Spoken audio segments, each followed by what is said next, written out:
Welcome to Drop and Give Me 20, where you learn keys to entrepreneurial success as Lacey Germono interviews business owners with military backgrounds on what works and what doesn't. Listen as they focus on the stories, both challenges and wins, that military entrepreneurs have faced in growing their businesses. Welcome to another episode of Drop and Give Me 20. I am your host, Lacey Germono, and we are in season 4 of Drop and Give Me 20, which is really exciting for me. I am always so honored with the amount of guests that show interest. I was really excited when I saw our guest today. Her name came through, and I was like, yes, I've got to get her on. The Drop and Give Me 20 podcast is a registered trademark of Germono Advertising Company. Germono Advertising Company is a full-service advertising agency headquartered in Norfolk, Virginia. So good morning, Lacey. How are you? I'm doing wonderful. I'm very excited to be here and talk business. Yes. Let's just get right into it. So Lacey is a fellow podcaster as well. A show host, I should say. And what I really love is when I get to share this space with others that also are in the telecommunications, mass communications industry, because you kind of get the format already. But before we begin, I would love to just take a minute and have you introduce yourself and your business, your focus, and kind of why you got started. Yes. So I'm Lacey Langford. I am the military money expert. So I help the military community make, save, and invest money wisely. And I do that I have a podcast, The Military Money Show, where I talk about all subjects relating to improving personal finance. And we always touch on entrepreneurship because I have a passion for it. And I have a blog, LaceyLangford.com, where I write on topics that can help the military community with their personal finances. It's a subject, both the military and money, that are close to my heart. I grew up in the military. My dad was a military police officer, and I was in the Air Force. So I served, and my husband served. And then I developed along the way this interest and passion for personal finance.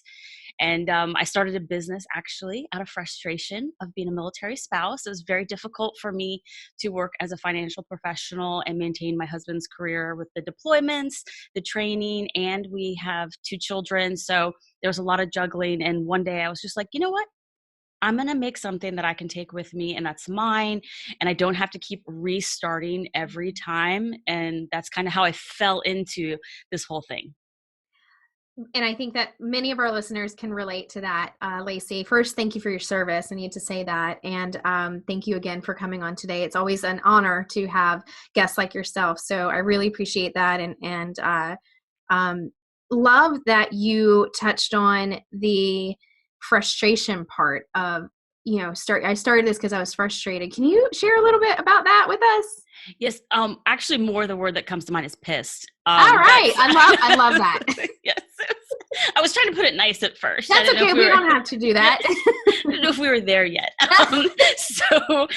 Yes, I was very pissed off. It was very frustrating. I felt like I had lost my identity being a military spouse and following my husband around, which is something I loved. Obviously, I love my husband, our children. I love what he did. He was an infantry officer. He was also in the Air Force. So I was passionate about all those things and wanted to be supportive, but I also wanted my own life, my own identity. I wanted to make money at the things I had worked so hard for. I have studied my butt off.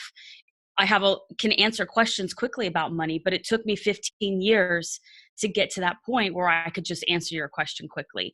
So and I got to the point where I was all freed out. That was my saying. Like, I'm all freed out. I don't want to volunteer anymore. There's a difference between pro bono work and me making a profit, and has nothing to do with me not wanting to help others. But I did work hard for what I had. So, and I thought, I just have to adapt and overcome this. This isn't going to change. We're going to move. Crap's always going to fall in our lap with the military. The mission will always come first. And that's the life we chose and we wanted, and we love doing that. But I needed to find a way for the mission to come first, but also for me to get what I wanted, and also to contribute to my family's quality of life. That was another aspect of that. When you're all freed out because you're still working, you still have children to take care of, and you're not getting paid for that work, then it makes it difficult for other aspects of your life. So I just decided like, I'm going to do this. And it took a lot of figuring out, even though I had a business degree, there was a lot of things. My business is based virtually, clearly, so I could take it anywhere I go. And because of that, I had to learn a lot. I had to learn how to blog. I had to learn how to podcast. I had to learn SEO. I had to learn how to actually set up a WordPress site. It's just, I had to Google a word to figure out what I was trying to Google. I mean, it was like 3 Google searches in a row to actually figure it out. And it took a while, but I feel like I've gotten up to speed. But it's something now that it's so personal and special to me because I built it our way. Right. And I can completely understand how you feel because I feel that way when it comes to the financial part of it. So SEO, marketing, blogging, I got all that. It's probably as easy to me as financial stuff is to you. So I can completely relate. But once you ask me about, reconciling and accounting and finances and taxes, I'm like, yes, I want to do it.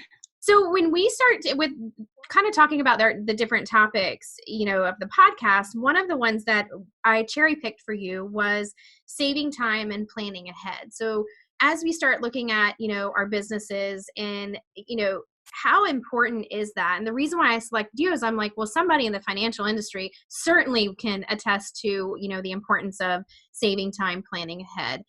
So what does that mean for you as far as, as a business owner? How do you kind of describe saving time, planning ahead? What does that mean? It's the most valuable part of my business, I think, I call it strategic planning because a lot of that has to do because you want to make money. And the way my business works, I'm working on brand sponsorship, partnerships, clients, and,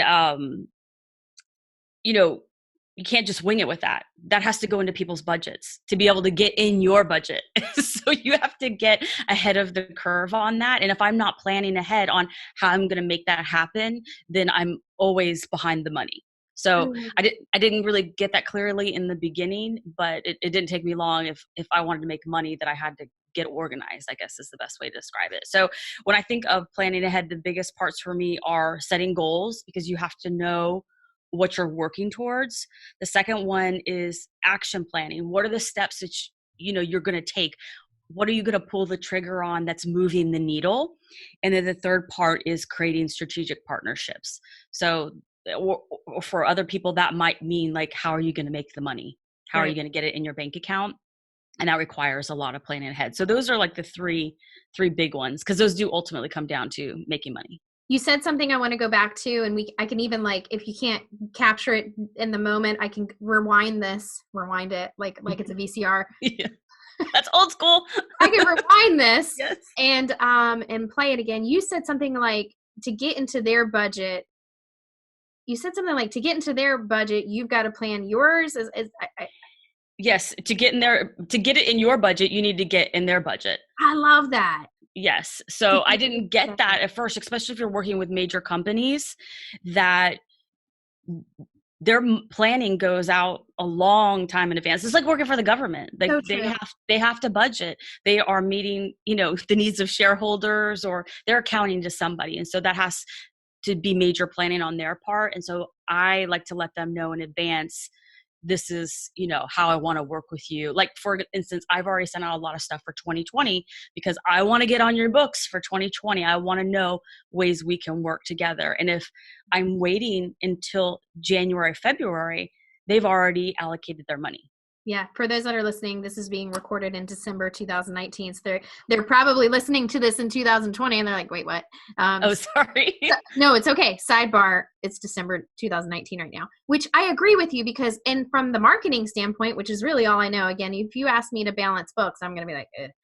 We talk about 2020 planning in October of 2019. That's when most media, marketing, advertising buyers will sit down and plan their annuals for the following year. So if you come in January and you go, hey, I want a $20,000 commitment with you, that's going to throw them off because they may not have budgeted for you. So I love that. And I think that absolutely helps with the planning ahead part of this podcast. You talked about setting goals. Talk to me about that process. Yes. So for example, if I want to have a certain amount of sponsorship for the next year, or I want to have a certain amount of downloads, want a certain amount of clients, I need to set those goals so I can figure out how to actually get there. Right. And you're kind of working backwards into it. So I know what my overall goal is. And setting goals isn't just about like how you're going to get there. It's also if there's mistakes, can be made that you can move. I think planning really comes down to you have a lot more flexibility, but also when you have to make decisions, things can get chaotic. Right. And in the moment, if you're not clear on what your goals are, you're making a decision that might be moving you away from that goal. True. So that's why I like to be clear on what I'm trying to work for, because if an opportunity comes my way, I'm grateful for every single one of them. But does this help me towards my goal, or does this actually pull me away from my goal? Like, are you just reacting, or can you actually like plan what you're trying to, the opportunity, right? So if you're not planning ahead, then you could get into a mode where you're just reacting to the opportunity. You're not thinking about it clearly because you're so stressed out about the other things that you have going on. So I love that, Lacey. I love that tip. Action planning. What? So what are the steps? If I know that I want to secure a certain amount of sponsorship, or I know that I want to work with certain companies, how can I get there? So that may mean that I need to attend a certain conference. Right. That may mean that I need to learn more about podcasting, learn more about SEO if I want to improve my downloads each month. If I want to secure a certain client, or if I want to be doing, let's say, financial coaching for a major business where they can have all their new employees get like a tutorial on personal finance, I need to figure out what would be good companies in my area. I might need to be doing some market research. Mm-hmm. So that's really important to know, what steps should I take in order to reach this goal. And it goes back to also, opportunities will come, and it kind of falls into setting goals and the action steps. Sometimes you get tempted by money. I once had an amazing opportunity. Somebody came to me and was like, hey, we will pay you $25,000 to help us work on this project. And the project was somewhat in my wheelhouse, but it was more tech information about personal finance. And I realized that takes me away from the military community. That takes me away from the other ways that I'm trying to be approachable in my goals. And I was very tempted. And I entertained that opportunity for way too long. I did some calls with people to get their advice. I thought about it. I wrote it out. And it was wasted time that I should have been working on my actual goals, instead of being outright and saying, hey, you know what? This actually isn't a good fit for me. Because of the $25,000, I was tempted to say yes, when I'd really looked at it and be like, this isn't towards my goal. This isn't an action step towards my goal. I need to not be taking action on this at all. That's $25,000. Yes, I know. And it's really, really hard, but it would have, and then somebody actually said it to me. One of the, thank goodness I have big business friends that helped. I was like, have you ever had this problem where you could get straight up $25,000? And they pointed out again who I was. And that, I think, a lot in business has to do with your self-truths, knowing who you are, your strengths and your weaknesses. And they're like, that's not your zone of genius. It doesn't sound like something you're passionate about. And you could make that money if you hustled in a different capacity towards your goals. And then they were right. And I went back and refocused and was able to make up that money. But I had to do it in a couple different projects. But still, those projects were more in line with my goals. They were actions towards my goals versus something that was irrelevant. So this topic is saving time, planning ahead. And if you're planning ahead, so if you're planning your year, your short-term and your long-term goals, then that's going to help you in reacting how you need to react to some of these opportunities that might come up that might not be a good fit. I'm going to tell you what, if you hang a carrot in front of me and say $25,000, that's going to be tough for me. But if it's not on brand, if it's not, in my mission and our vision, then I'm going to have to say no to that carrot. Oh, that makes my stomach hurt just thinking about it, though. That's a lot of money.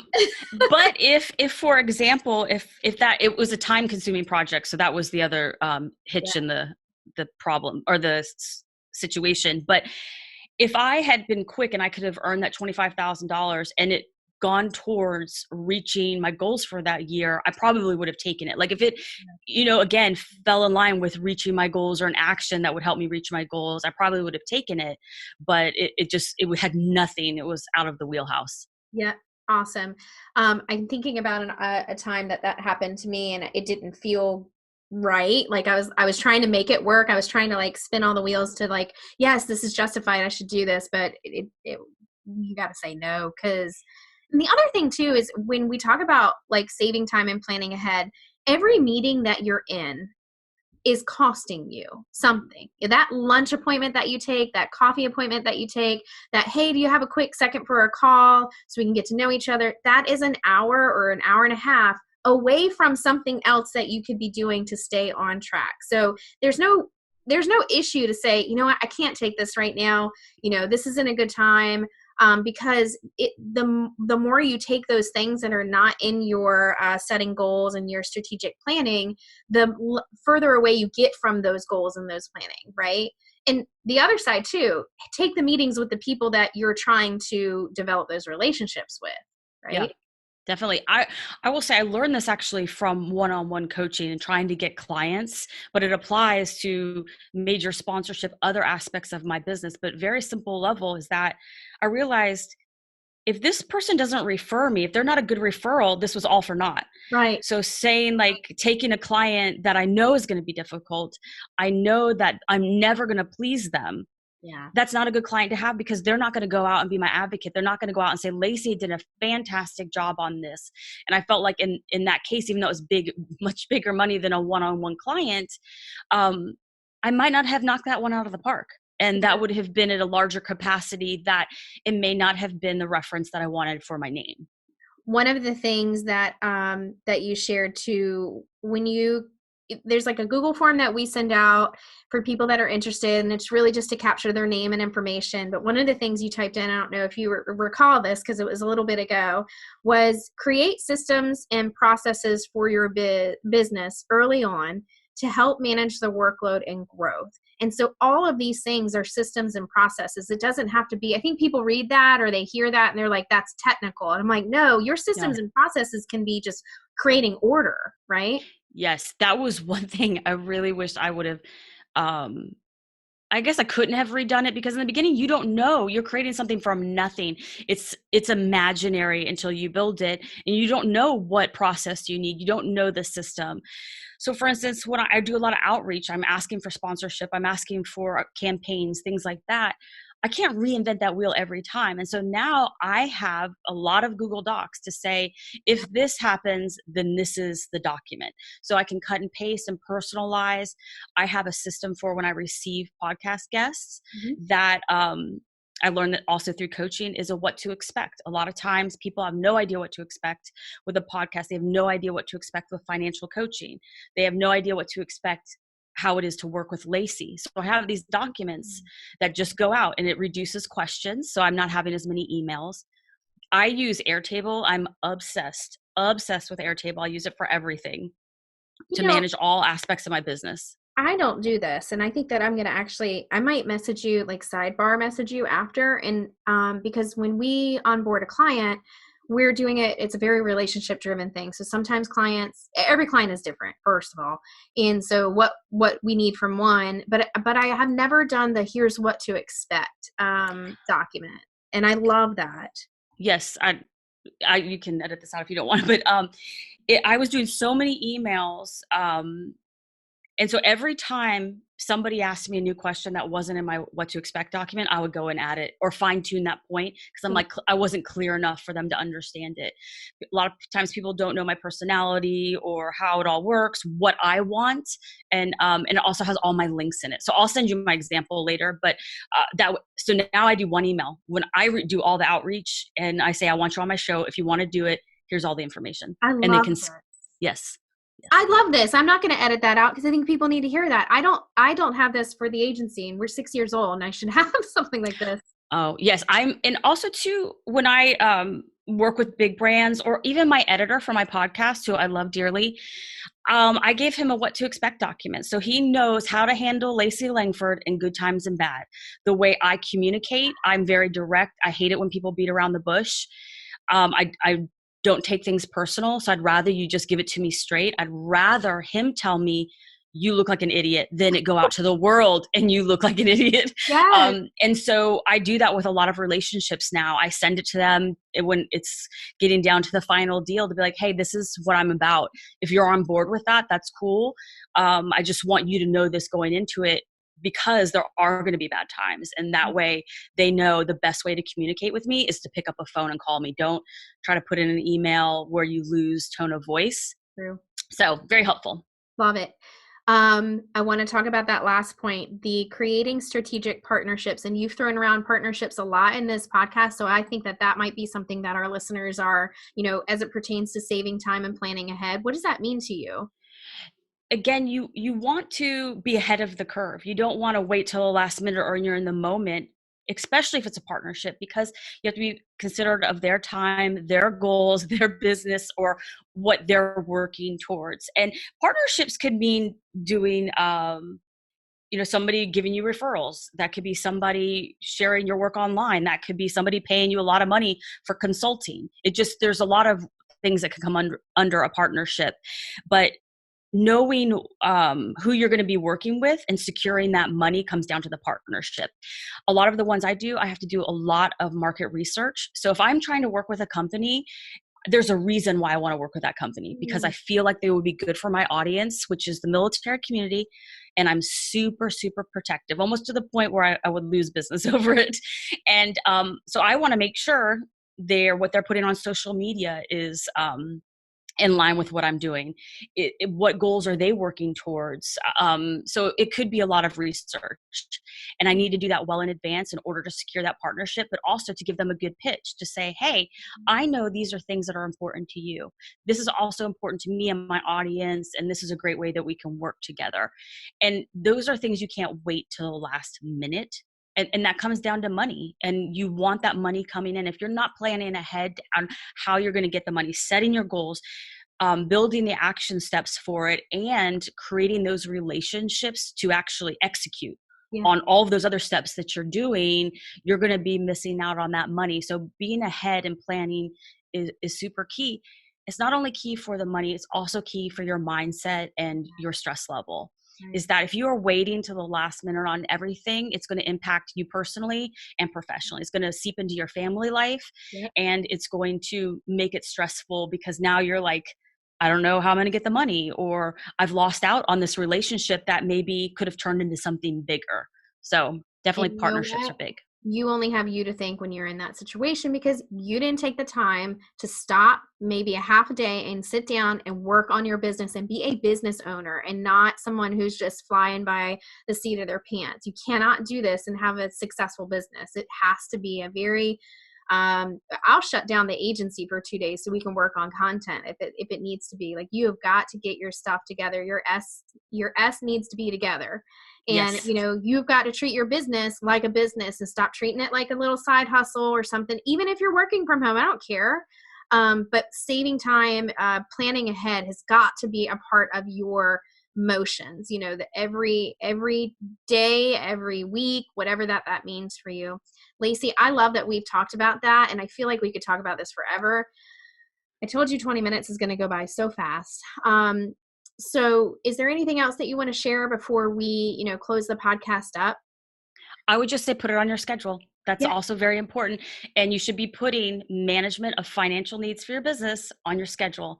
Even if it's 30 minutes every Friday, you need to be looking at your books, looking at what's going on, making sure you've invoiced, making sure you've gotten paid, make sure it's on your calendar to, be your boss.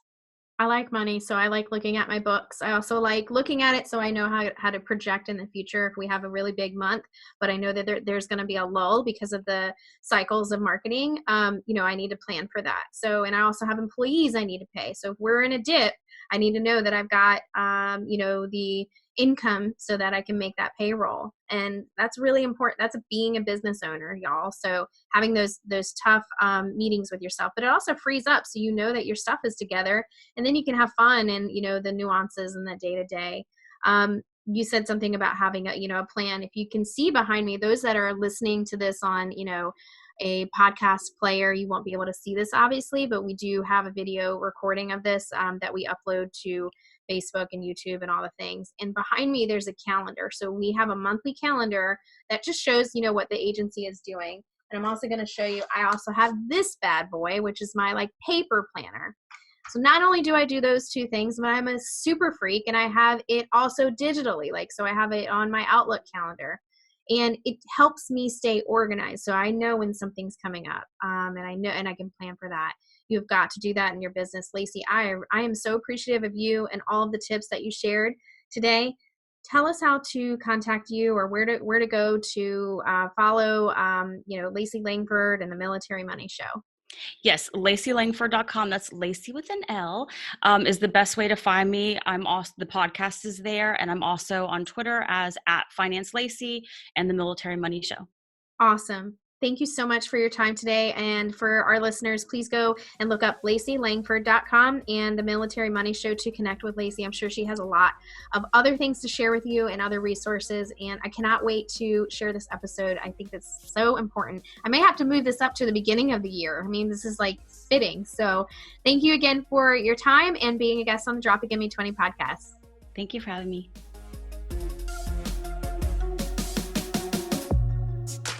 Thanks for listening to Drop and Give Me 20, brought to you by Germono Advertising Company in Norfolk, Virginia. Please visit our podcast in iTunes, click on subscribe, and leave us a review. Your support goes a long way. When you subscribe and leave reviews, it helps the guests on our show as well. Jump in and let us know what you think. You can also follow all of our guests on the Drop and Give Me 20 Facebook page. We have Instagram and Twitter. Those handles are Give Me 20 Podcast. I'm your host, Lindsay Germono, and I appreciate you listening to the show.